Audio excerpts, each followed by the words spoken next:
장정 60만 명이 일시에 빠져나가게 되면 이집트의 경제력, 노동력 상실, 그로 말미암은 혼란, 또 그의 가족들까지 다 포함한 200만 명이 넘는 사람들이 싹 빠져나가면 그 부녀자들을 통해서 얻게 되는 노동력, 이것은 말로 할 수 없는 큰 충격으로 그 사회에 다가갔을 것입니다.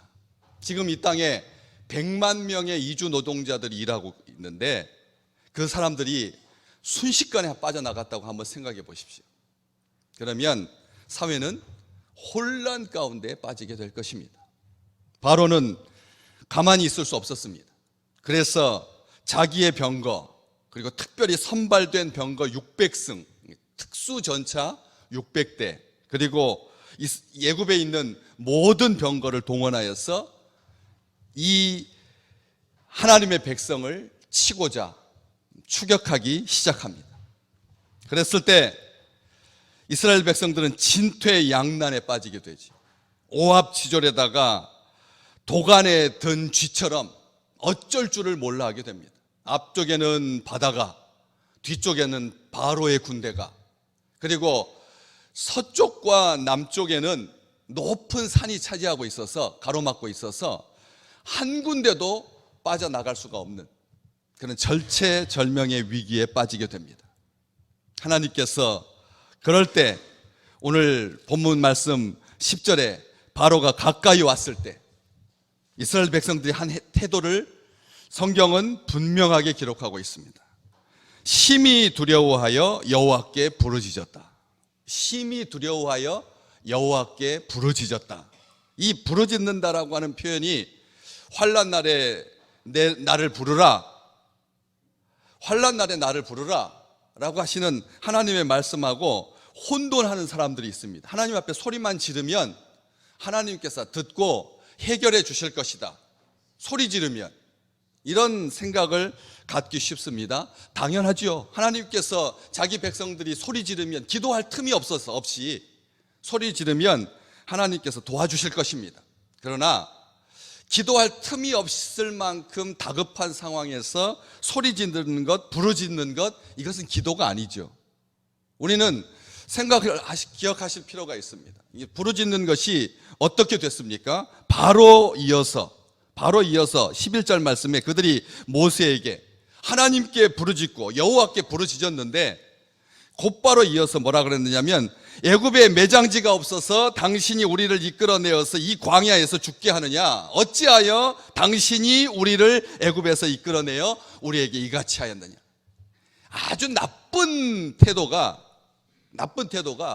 부모를 향해서 당신 때문에, 당신이, 아주 나쁜 사람들이, 부모를 무시하는 사람들이 감정이 격해지면 부모한테 엄마 아빠라고도 하지 않냐고 당신이라고 말한다.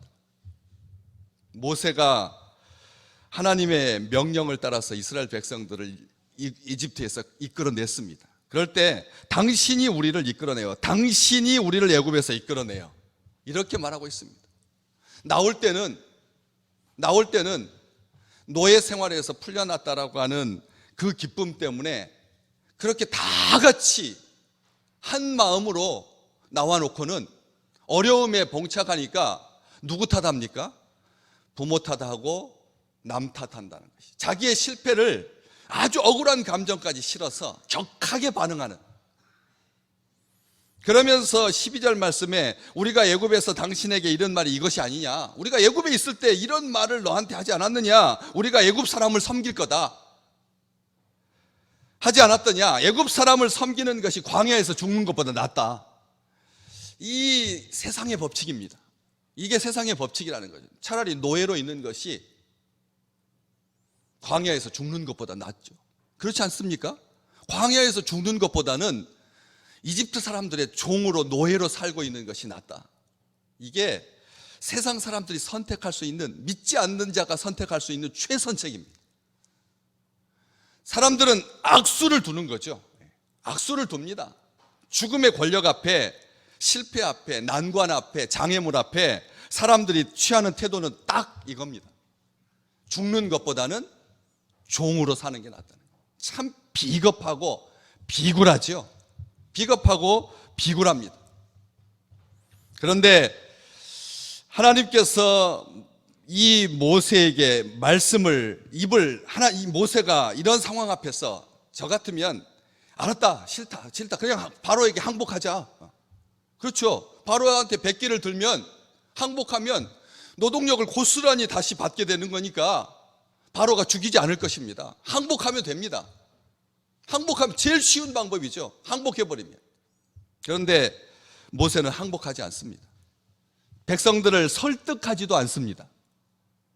뭐 하라고 13절 말씀에 모세가 백성에게 너희는 두려워하지 말고 가만히 서서 여호와께서 오늘 너희를 위하여서 행하시는 구원을 보라.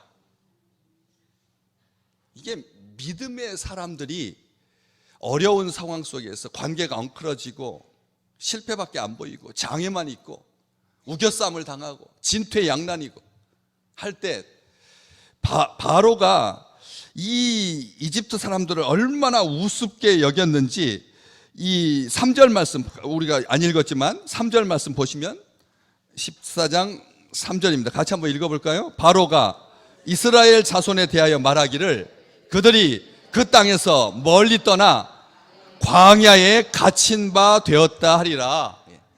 저들은 도간에 든 쥐다. 도간에 든 쥐다. 이스라엘 백성들은 얼마나 우습게 여겼으면 그렇게 열 재앙을 통해서 만신창이가 되었는데 나라가 만신창이가 자기 아들도 죽었는데 맏아들도 죽었는데 이스라엘 백성들을 도간에 든 쥐다. 가소롭다. 이런 이 완악한 그런 태도 앞에 모세는 우리가 늘 찬양 부르셨던 보라 너희는 두려워 말고 보라 너희는 그 찬양이 이 찬양 이 말씀에서 나온 것이거든. 두려워하지 말라. 염려하지 마라. 가만히 서서 여호와께서 오늘 너희를 위하여서 행하시는 구원을 보라. 사실은 이런 어수선한 상황 속에서 사람이 가만히 서 있다라고 하는 것은 손에 힘이 풀려서 손에 맥이 풀려서 어쩔 수 없이 사람들은 속수무책으로 이게 속수무책으로 손에 힘이 없어서 그냥 가만히 땅에 주저앉아 있거나 아니면 아무런 태도를 취하지 못하는 거죠. 머리가 멍하게 해가지고 아주 어려운 갑작스러운 난리를 당하면 사람들이 어찌할 바를 몰라서 다음 태도도 취하지 못하고 어쩔 수 없이 그렇게 가만히 서 있는데 여기에서 가만히 서 있으라고 하는 말은 그 뒷말이 더 중요합니다. 오늘 여호와께서 너희를 위해서 행하신다. 오늘 여호와께서 너희를 위해서 행하시는 구원을 보라. 이렇게 믿음의 사람들은 선포합니다. 14절에 여호와께서 너희를 위하여 싸우시리니 너희는 가만히 있을지니라. 하나님 앞에서 하나님께서 우리를 위해서 행하시는 구원을 볼 것이기 때문에 너희가 나서서 너희가 두려워서 다른 짓 하지 말라고 하시는 것입니다. 우리는 이 사건이 홍해가 갈라지고 이스라엘 백성들이 건너는 사건이 200만 명이 홍해 바다를 건너려고 하면 여러분 몇 줄로 얼만큼 서야 될까요? 보통 사람들이 때를 지어서 걸어갈 때 100줄로 건너요. 100줄로 걷는다고 해도 2만 줄입니다. 여러분 이스라엘 백성들이 200만 명인데 홍해를 건너기 위해서 군대처럼 딱 줄 맞춰가지고 딱딱딱딱 걸어가면 100줄로 서서 2만 명, 2만 번 줄, 2만 줄이라니까 2만 줄. 100줄로 서서 2만 줄. 한 사람 간격을 적어도 걸으려면 1m 정도의 간격이 있어야죠. 몸 딱딱 붙이고 그렇게 걸을 수는 없잖아요. 로봇처럼. 그렇기 때문에 한 사람의 간격이 1m 정도는 돼야 됩니다. 그래야지 발을 이렇게 움직여서 걸을 수 있죠. 그렇게 해서 2만 미터입니다. 앞 뒤의 거리가 100줄로 걸어서 100줄로 걸으면 소통이 안 됩니다. 옆에 있는 사람하고 보폭도 맞추기 어려울 거. 그래서 군대에서 행진할 때 10줄이 기본줄입니다. 10줄이 길면 더 길 아주 넓은 10차로의 도로를 걷기 위해서라면 20명이 걸을 수 있겠지만 그렇지 않다면 10줄이 기본줄입니다. 그러면 이 100줄에 2만 줄인데 100명이 2만 줄인데 10명이라고 하면 20만 줄을 서야지만 200만 명이 되는 겁니다. 이게 어마어마한 불가능한 줄입니다. 말도 안 되는 것입니다. 홍해 바닷가는 대륙과 대륙이 갈라지면서 그 갈라진 틈바구니가 1km가 넘는 깊이입니다. 홍해가 우리가 생각하기에 사람들이 이렇게 걸을 수 있는 길이 아니라는 겁니다. 사람들이 그래서 홍해라고 하는 말이 레드시가 갈대 바다를 갈대 리드시 갈대 바다다.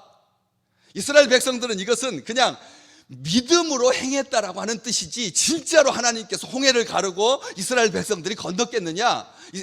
이집트가 그 무수한 전차들과 병거들이 일순간에 다 물속에 수장되었겠느냐? 그렇다면 이집트가 살아남을 수 있겠느냐? 이집트가 망했어야지 하면서 역사적인 사실, 과학적인 사실, 합리적인 사실을 가지고 이 사실에 대해서 부정하려고 합니다. 그런데 오늘 본문 말씀 이 17절과 18절 말씀 같이 함께 읽어보겠습니다. 17절, 18절입니다. 우리 한 목소리로 같이 읽겠습니다. 17, 18. 내가 애굽 사람들의 마음을 완악하게 할 것인즉 그들이 그 뒤를 따라 들어갈 것이라.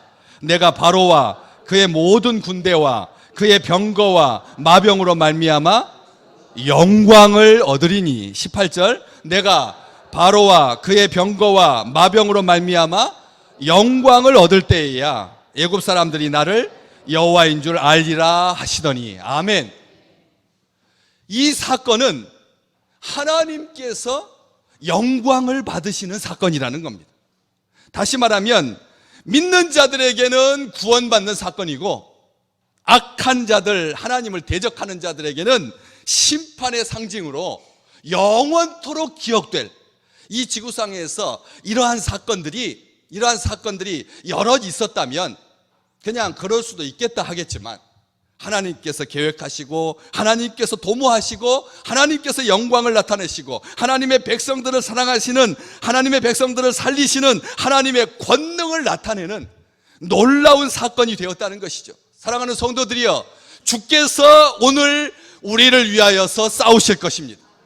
그래서 하나님께서 자기의 이 권능을 가지고 하나님께서 일하시고 하나님께서 구원하십니다. 우리가 하나님을 향해서 그래서 손을 들고 기도하는 것입니다.